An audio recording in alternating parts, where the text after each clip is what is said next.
نحمده ونصلي على رسوله الكريم أما بعد فأعوذ بالله من الشيطان الرجيم بسم الله الرحمن الرحيم Assalamu alaikum wa rahmatullahi wa barakatuh. Now in previous couple of lessons we have looked at two types of phrases. One of them was a descriptive phrase where one noun was describing another noun, and the second type of phrase we look at the demonstrative phrases where one noun was pointing to another noun. Now in this lesson we would be looking at the genitive phrase or the possessive phrase where one noun would be possessed by another noun. Here in this lesson we would be looking at the light Iraab and then we would be looking at the construction of the genitive phrases. Just before starting the genitive phrase or the possessive phrase, we need to understand a very important concept of the Iraab. I got a noun here, kitabun. Kitabun is used for a book. You can see that the kitabun, kitaban, and kitabin is given in the three cases. That's the rafa case, that's the nasab, and that's the jar. And we can recognize this that because there is a tanween on the top and that is a dammatain, so this is the rafa. This is the nasab because there is fatatain. And here we can see that there is kasratain over there and that's why it is jar. These all three dammatain, fatatain, or kasratain, they all are called as tanween. Now when a noun has a tanween, then that means it has a full Iraab. So the noun that has a single vibration, we will call that as a light Iraab. So by making a light Iraab of a noun, you have to drop a one vibration of it from the tanween. So this kitabu, kitaba, and kitabe has a light Iraab now. You might have noticed that kitaban has alif over there, but when you drop a vibration from there, then alif also goes with it. The alif goes with it because alif is the property of tanween. So because there is no more tanween over there, that's why the alif has to go. Now you can see another example, which is kalamun. If you wanted to make it light, you have to drop that single vibration. From there, then it will be kalamu, and in the nasab it will be qalama, and in the jar it will be qalami. Now we have seen these example of the munsarif asma. So if you've got munsarif asma and you want to make the Iraab light, then what you have to do is to drop the tanween and change it to a single vibration. So let's understand it by taking some more example. Here I will write all the category. That means I will put singular and masculine, and let's take an example of it in the full Iraab. That would be kitabun, kitaban, and kitabin. Now if I wanted to make a light Iraab of it, I will drop a vibration from here, I drop a vibration from here, and I drop the vibration from here. So it will be kitabu, kitaba, and kitabi. Now let's take another category, which is the singular feminine. It will be ayatun, ayatan, ayatin. And if you wanted to make the light Iraab, then you have to drop one vibration. It will be then ayatu, ayata, ayati. And if you want to take the plural and the feminine, then it will be ayatun, ayatin, ayatin. And if you want to make the light Iraab of it, it will be ayatu, ayati, and ayati. And similarly for Jama Mukassar, which is the broken plural, let's take is kutubun, kutuban, and kutubin. And if you want to make the Iraab light, that will be then kutubu, and kutuba, and kutubi. Now so far you have seen the light Iraab in case of Jama Mukassar and also the singular form. But what if we have the nouns in dual and in a sound plural? Then in that case those nouns would end with noon. Now to make those nouns light Iraab, then what you have to do is to drop the noon out. So let's take an example. You've got the masculine one and the muthanna case where you have kitabani, kitabaini, kitabaini. If you drop this last noon out, then this noun would be light. So we have got then kitaba, kitabai, and kitabai. You have seen that this last noon, when it's dropped, the ya comes at the end. Now when something finishes with ya, that ya would come to its original shape of the round ya. Let's take another example for jewel and feminine one, where we have got the ayatani, ayateni, ayateni. And if you wanted to make it light, you have to drop that last noon out. It will be ayata, ayatai, and then ayatai. Now, let's take another example from plural masculine, where you have a muslimuna, muslimina, muslimina. Now, to make it light, you have to drop that last noon out. It will be then muslimu, muslimi, and then muslimi. So that was all for the light Iraab. Now we will be applying this concept of light Iraab and the genitive phrases. Now let's understand first the genitive phrases. I've got the phrase over here which says the book of the boy or boy's book. These two phrases that look like two phrases, but they are the same phrase because it gives the same sense, but it is written in a different form. These two phrases, or this phrase book of the boy or boy's book, do not convey a complete message. So that's why it is an incomplete phrase, and you would call them as murakkab nakis. And these kind of phrases are called as murakkab idafi or genitive or possessive phrases. You can see that one noun is possessed by another noun. So in this case, boy's book, the book is a noun which is possessed by the boy. So the book is owned and the boy is the owner. Such kind of phrases where one noun is owned or in a possession of another noun is called as the murakkab idafi. So let's take an example of that. That's book of the boy, and let's identify the parts of this phrase. The owner which is in that phrase is called as the mudaf ilayh, or you can call it as annexer or attacher. And grammatical term, it will be annexer or attacher, while in Arabic grammar it will be called as mudaf ilayh. So simply we have to, in a layman language, we have to understand it as the owner, the boy. So the owner will be called as the mudaf ilayh. The thing which is owned, or the noun that is owned, would be called as mudaf, or it will be called as annexed or attached. So in English grammar it will be called as attached or annexed. Arabic grammar it will be called as mudaf. So this genitive phrase consists of two parts. One of them is mudaf, which is the owned or the possessed thing, and another one would be the owner, which is called as the mudaf ilayh. In this case is the boy. And the construction, what we can see is the book of the boy, the vocabulary of this. For book we use kitabun, for boy we use waladun. I haven't used the boy, that means al-waladu, because I wanted to use that right at the end.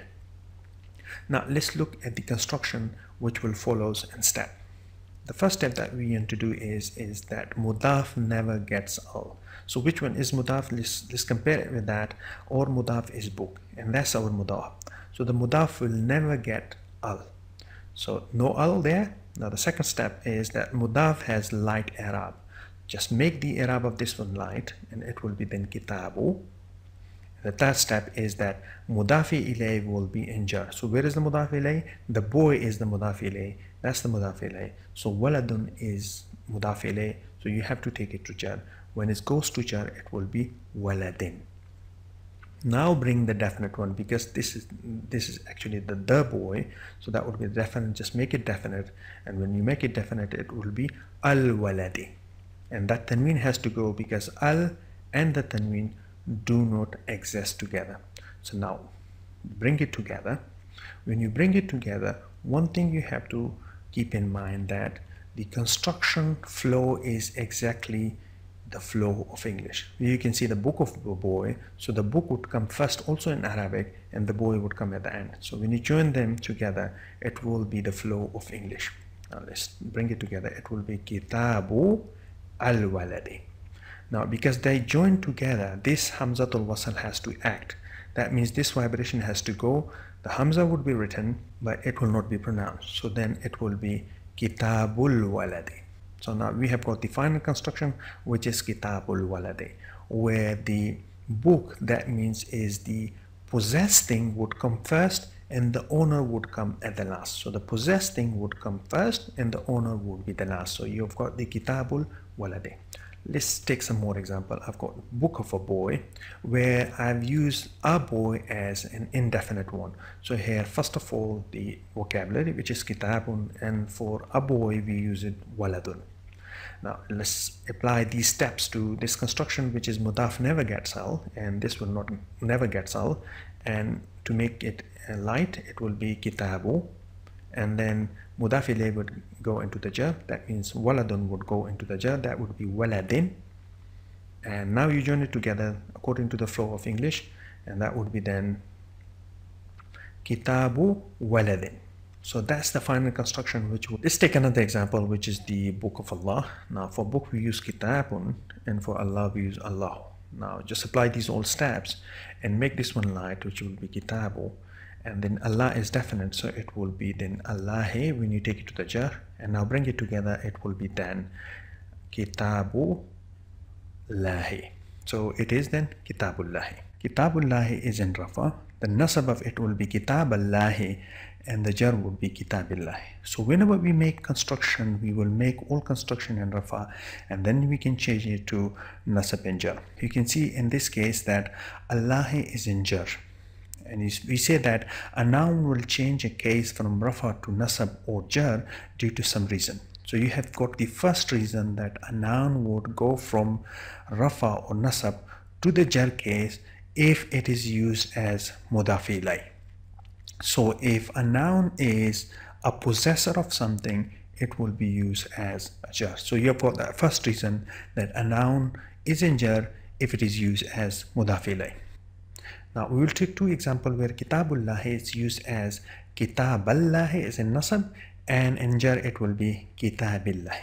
So our first example is from Surah Fatiha, and that is chapter number 35, verse number 29, where it says that Inna alladhina yatluna kitaballahi. So kitaballahi is used as nasab. So it says that Inna alladhina yatluna kitaballahi. So indeed the people who recite the book of Allah, wa aqamus salata, and they establish the prayer, wa anfaqu mimma razaqnahum, and they spend whatever we have provided them, sirran wa alaniyatan, and secretly they spend it, wa alaniyatin, and publicly they spend it, yarjuna tijaratan lan tabur, so they can expect a return that will never perish. And the second verse is from in the Surah Iraab, chapter number 30, verse number 56. The background of this verse is that the people on the day of judgment will say this: وَقَالَ الَّذِينَ أُوتُوا الْعِلْمَ وَالْإِيمَانَ, that those who are given the knowledge and the faith will say, لَقَدْ لَبِثْتُمْ فِي كِتَابِ اللَّهِ, that indeed you have stayed according to the decree of Allah, or according to the book of Allah, إِلَى يَوْمِ الْبَعْثِ, till the day of judgment, or till the day of resurrection. فَهَذَا يَوْمُ الْبَعْثِ, and this is the day of resurrection. وَلَكِنَّكُمْ كُنْتُمْ لَا تَعْلَمُونَ, however you did not used to know. Now house of Allah is another example where house is Baytun and Allahu is Allahu. Now this would be Baytu when you make the Iraab light, that has to go to the jar, that would be Allahi. When you join it together it will be Baytullahi. Another example would be the door of the mosque. Now this is the mosque, so that means that's the definite one. So for door we use babun, for mosque we use masjidun. Now that has to be light, which is babu, and masjidun has to go to masjidin, and make it definite because it says that the mosque, so it will be al masjidi, and when you bring it together that would be then babu al masjidi. Now because it's joining, so this hamzatul wasl has to act, and that vibration has to go. It will be written but it will not be pronounced, and that will be then babul masjidi. Now take another example from singular masculine, which is pillar of faith. For pillar we use imadun, and for faith we use deenun. Now make it light, it will be imadu, and just take that one to the jar, it will be deenin. And when you bring it together, because that's the definite one, you don't see some or anything, so that's why it is definite. So you will make that definite, it will be ad-dini, and when you bring it together it will be imadu ad-dini. Now because this is joining, so that hamzatul wasl has to act, it will be imadu ad-dini. Another example is miraj of believer. Miraj is the ascension of the Prophet Muhammad to the heavens. So we use the Miraj actual word here, and it will be Miraj would be Mi'rajun, and the believer would be Mu'minun. So make that light, it will be Mi'raju, and take that one to the jar. It will make that definite, then it will be Al-Mu'mini, and when you bring it together, that would be then Mi'raju Al-Mu'mini, and since it's a Hamzatul Wasl, so that has to act, it will be Mirajul Mu'mini. Now we will take a verse and we will take it right to the root, that how it was formed. Here you can see that this construction is used in Nasab. Here's a very famous application from Sayyidina Ibrahim alayhi salam, which is from Surah Ibrahim, chapter number 14 and verse number 40, where it says that Rabbi ja'alni muqim as-salati wa min dhurriyyati Rabbana wa taqabbal du'a. See that muqim as-salati is in Nasab, which is the establisher of prayer. Now in Rafa it is muqim as-salati, and in Jar it is muqim as-salati. We make all the construction in Rafa, so that is the actual construction. What we have it is then muqim as-salati. Now if you separate it away, this as-salati, since is separated away, the Hamzatul Wasl has to come, and it will be muqimus as-salati. Now just take that one out. I'm going back to the root words, and that is then salatin, and that was salatun. So that muqimun was made light, so you have to bring all the tanween back, and it will be muqimun, and that would be salatun. So muqimun is establisher, and salatun is prayer. Now we take another example, which is alimul ghaibi, and just separate it away, and that would be then alimu ghaibi. And alimu is one who knows, and ghaib is unseen. So that is then the whole construction would be one who knows unseen. Another example would be from abiru sabilin, and it's taken from hadith. So it is abiru sabilin. Abiru is passerby, and sabilin is some path. Now when you make it as a construction, it will be passerby of some path, and that's what you can see in a hadith, which says that أخذ رسول الله صلى الله عليه وسلم بمنكبي فقال كن في الدنيا كأنك غريب أو آبر سبيل.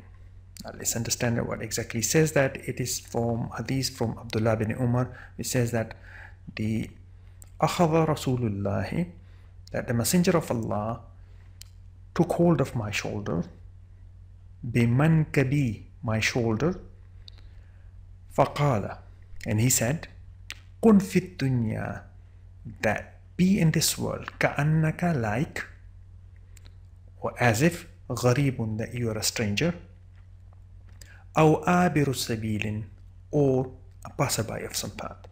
Now the message that we can get from this hadith is that do not involve yourself too much in this world, and do not follow the wishes, because wishes or wants are unlimited and you cannot fulfill it. So just take whatever is needed. And another example would be Sijnul Mu'mini. Let's analyze that one. Just open it up. It will be Sijnul Mu'mini, and prison. Sijnu is prison. Al-Mu'mini is believer. So that would be then prison of believer.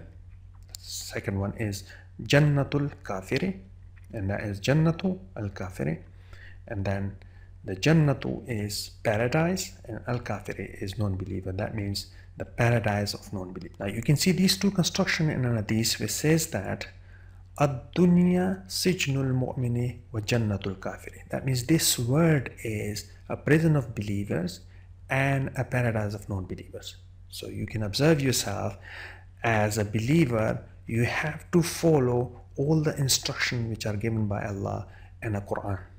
So you cannot do whatever you wish to do, but it is a paradise for non-believers because they can do whatever they want to, because they don't follow the instruction in the Quran. But if you are a believer, you have to follow all whatever is said in Quran.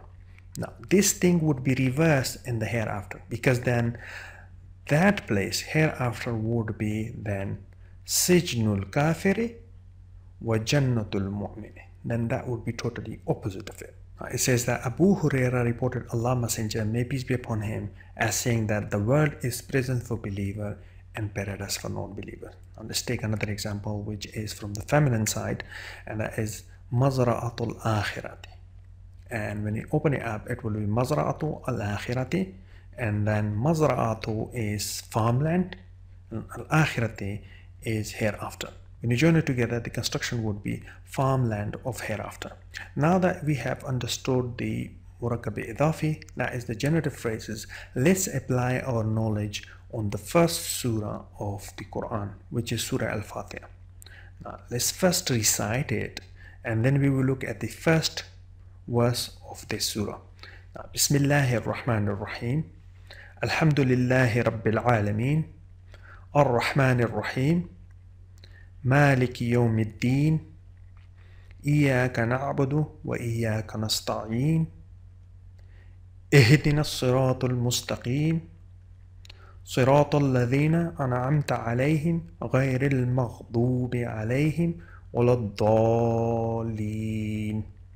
Now let's look at that Bismillahir Rahmanir Rahim. Within this you can see that sometime it will have alif and sometime it will not, but in this specific case it will not have an alif. But if you look into another verse, which is Surah Al-Waqiah, chapter number 56, verse number 74, you would have an alif over there. Bring that thing down, which is Bismillahir Rahmanir Rahim. You can open that up and take that ba out. It will be then Ismillahir Rahmanir Rahim.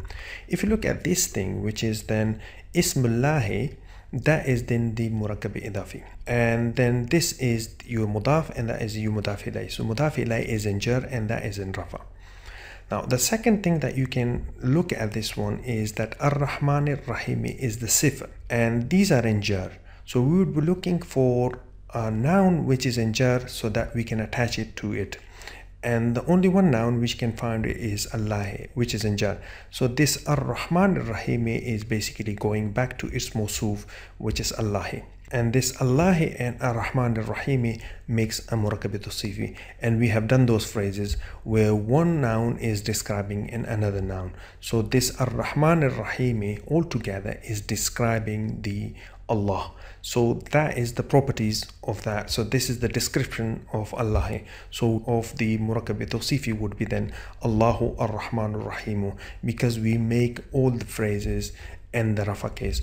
This will be the Allah, the entirely merciful, the especially merciful. So you've got that Ismullahir Rahmanir Rahim, and we have done that for of Surah Al-Fatiha, which is Bismillahir Rahmanir Rahim. Now in the next lesson we would be looking at to bring two nouns, or at least one noun which is in the dual case or in the plural case, and that's what we will be covering in the next lesson. So see you there. Sadaqallahu al-Azim.